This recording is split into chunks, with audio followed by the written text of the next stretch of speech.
जैसे कि आप सभी जानते हो हमारे घर पे आने वाली इलेक्ट्रिसिटी इलेक्ट्रिक पावर प्लांट से आती है। ये इलेक्ट्रिक पावर प्लांट कई तरह के होते हैं, जैसे कि thermal power plant, hydro power plant, wind power plant, solar power plant, diesel power plant, nuclear power plant और भी कई तरह के पावर प्लांट होती है जिससे इन पावर प्लांट से हमारे घर में इलेक्ट्रिसिटी आती है।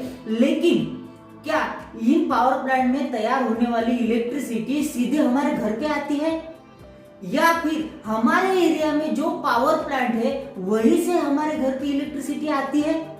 इन्हीं सारे सवालों के जवाब देने के लिए मैं इस ट्यूटोरियल के माध्यम से आपके सामने हाजिर हुआ हूँ। अगर आप इलेक्ट्रिकल इंजीनियरिंग, इलेक्ट्रिकल डिप्लोमा या फिर इलेक्ट्रिकल फील्ड से बिलोंग्स करते हो या फिर इलेक्ट्रिक फील्ड में आपकी थोड़ी सी भी रुचि है तो आपको हमारा ये चैनल जरूर सब्सक्राइब करना चाहिए ताकि इसी तरह के रोचक और इंफॉर्मेटिव वीडियो आपको मिलते रहे। चलिए तो आज के वीडियो शुरू करते हैं।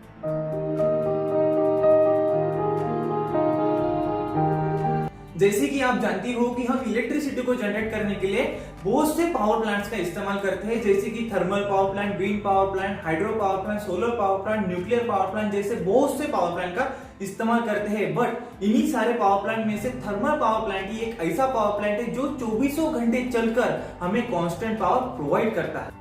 अगर हम सोलर पावर प्लांट की बात करेंगे तो सोलर पावर प्लांट आपको तो पता है कि वो सूरज पे डिपेंड करता है, तो इसी वजह से वो सोलर पावर प्लांट सिर्फ दिन में ही पावर दे सकेगा। और अगर हम बात करेंगे हाइड्रो पावर प्लांट की, तो हाइड्रो पावर प्लांट वाटर पे डिपेंड करता है, ये तो बात आपको पता ही होगी।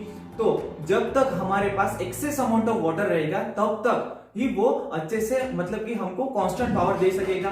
अगर हमारे पास वाटर की लेवल कम हो जाएगी तो वो तब तक हमको कांस्टेंट पावर नहीं दे सकेगा। इसी वजह से हम ये कहते हैं कि थर्मल पावर प्लांट ही एक ऐसा पावर प्लांट है जो हमें कांस्टेंट पावर देता है। इसीलिए ये जो सारे पावर प्लांट्स है, ये सारे पावर प्लांट नेशनल ग्रिड को कनेक्ट किए जाते हैं और वहीं से ही लोड को वो इलेक्ट्रिसिटी दी जाती है as per the load requirement.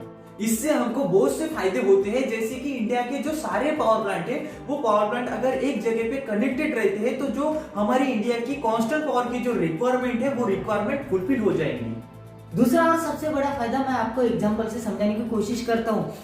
अगर हम इंडिया के सभी विभिन्न राज्यों की बात करेंगे तो इंडिया में सभी विभिन्न राज्यों एक इंटरकनेक्टेड ग्रिड सिस्टम से इलेक्ट्रिकली कनेक्टेड होते हैं। मान लीजिए महाराष्ट्र की अगर हम बात करेंगे तो महाराष्ट्र में बड़े ट्रांसमिशन लाइन में या फिर मेन ट्रांसमिशन लाइन में अगर कोई फॉल्ट आ जाता है तो पूरे महाराष्ट्र की बिजली कट रहेगी। तब तक जब तक उस ट्रांसमिशन लाइन का फॉल्ट अगर रिमूव नहीं हो जाता तब तक महाराष्ट्र में बिजली नहीं रहेगी। लेकिन हमारे पास इंटरकनेक्टेड ग्रिड सिस्टम है, इसलिए ऐसा नहीं होगा। अगर महाराष्ट्र में काम चालू है, प्रॉब्लम चालू है और वहां पे इलेक्ट्रिसिटी नहीं है तो तब तक के लिए हम किसी पड़ोसी राज्यों से या फिर कोई ऐसा राज्य है जहाँ पे इलेक्ट्रिसिटी ज्यादा जनरेट होती हो वहां से हम इलेक्ट्रिसिटी ले सकते हैं और हमारी रिक्वायरमेंट जो है वो फुलफिल कर सकते हैं। अगर महाराष्ट्र में प्रॉब्लम चालू है, इलेक्ट्रिसिटी कट ऑफ है, तो मान लीजिए एमपी से हम इलेक्ट्रिसिटी ले सकते हैं, गुजरात से ले सकते हैं या फिर किसी भी और राज्य से भी हम इलेक्ट्रिसिटी ले सकते हैं। ये फायदा है ग्रिड सिस्टम का। महाराष्ट्र की क्यों बात करेंगे, अलग अलग राज्यों में मान लीजिए एक एग्जांपल के तौर पे और एक एग्जांपल ले लेते हैं हम। एग्जांपल के तौर पे उत्तराखंड में इलेक्ट्रिसिटी का प्रॉब्लम है, वहां के कुछ पावर प्लांट में खराबी आ गई है, मेंटेनेंस है, कुछ भी है, तो वहां पे इलेक्ट्रिसिटी कट ऑफ है। तो उस समय पे वो इलेक्ट्रिसिटी वहां उत्तराखंड की पूरी इलेक्ट्रिसिटी बंद रहेगी नहीं, वो उत्तराखंड को इलेक्ट्रिसिटी पहुंचाने का काम और राज्य करेंगे। जिस राज्य में इलेक्ट्रिसिटी ज्यादा जनरेट होती है उस राज्य से उत्तराखंड को इलेक्ट्रिसिटी दे दी जाती है। यही एक सबसे बड़ा फायदा है इंटरकनेक्टेड ग्रिड सिस्टम का। इसका मतलब कि ग्रिड सिस्टम होने की वजह से इंडिया के जो सारे स्टेट है वो सारे स्टेट इलेक्ट्रिकली इंटरकनेक्टेड रहेंगे और इलेक्ट्रिकली इंटरकनेक्टेड रहने की वजह से किसी भी स्टेट का पावर कट नहीं रहेगा। इसका एक और ऐसा फायदा है कि अगर किसी स्टेट में रिक्वायरमेंट से ज्यादा पावर अगर जनरेट हो रहा है तो वो एक्सेस जो पावर वहां पे जनरेट हो रहा है, उस राज्य में एक्सेस पावर जो जनरेट हो रहा है वो पावर हम ऐसे किसी एक राज्य को दे सकते हैं जहां पे रिक्वायरमेंट से कम पावर वहां पे जनरेट हो रहा है, ताकि सबकी रिक्वायरमेंट जो है वो अच्छे से फुलफिल हो सके। और हमारे इंडिया में बहुत सी कमर्शियल सिटीज होती है, जैसे कि दिल्ली, मुंबई, बेंगलुरु जैसी बहुत सी कमर्शियल सिटीज होती है। और इन कमर्शियल सिटीज में हमको कांस्टेंट पावर की रिक्वायरमेंट होती है। और ये जो रिक्वायरमेंट है, कांस्टेंट पावर की जो रिक्वायरमेंट है, ये रिक्वायरमेंट ग्रिड सिस्टम से ही फुलफिल होती है। अब यहाँ पे थोड़ी सी बात करते हैं थर्मल पावर प्लांट के मेंटेनेंस की। जब भी थर्मल पावर प्लांट का मेंटेनेंस होता है तो उसको अगर पूरा उसको मेंटेनेंस करना है तो 1 महीने से भी ज्यादा वक्त लगता है। लेकिन क्या अगर 1 महीना मेंटेनेंस, थर्मल पावर प्लांट का 1 महीना मेंटेनेंस चल रहा हो तो क्या 1 महीने तक उस पावर प्लांट का लोड बंद रहेगा?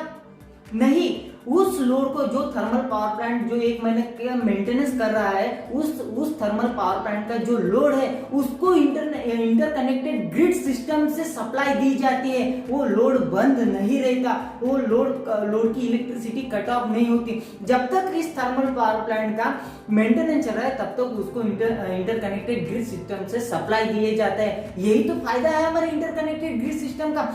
थर्मल पावर प्लांट को मेंटेन, ऐसे इंडिया में बहुत सारे थर्मल पावर प्लांट है तो उनके मेंटेनेंस के लिए क्या उनके लोड बंद रहेंगे? नहीं, उनको सप्लाई दी जाती है हमारे इंटरकनेक्टेड ग्रिड सिस्टम से।